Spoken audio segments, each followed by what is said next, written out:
Hi, I'm Emma. I'm the interior designer on this job. Hi, I'm Paloma and I'm the architect of this job. Welcome to Mason Street.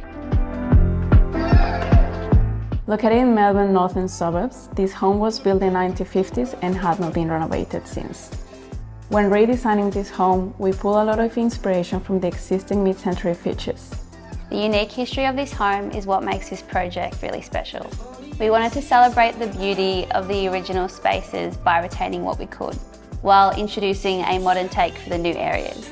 Taking inspiration from the mid-century original front facade, the exterior of the house has subtly transformed. We have modernized the shape by curving the roof's edge, and we added steel posts to combine old and new. As you walk into the front door, you pass the curved batten timber wall. This batten wall is a nod to the original timber battens in the back of the home. This has created cohesion between the old and the new spaces.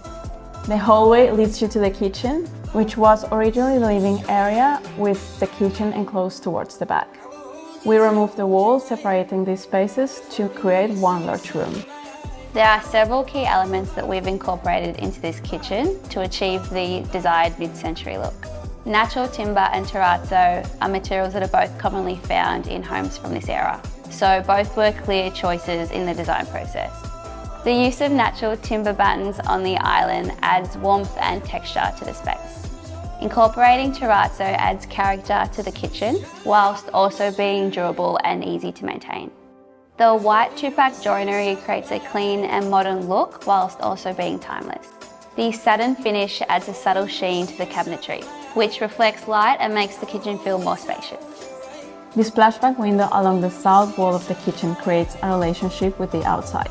This was one of the characteristics we wanted to keep from the original kitchen, and is a focal point of this space. We wanted to bring as much sunlight as possible into the kitchen area, so we proposed a skylight between the island bench and pantry cupboard.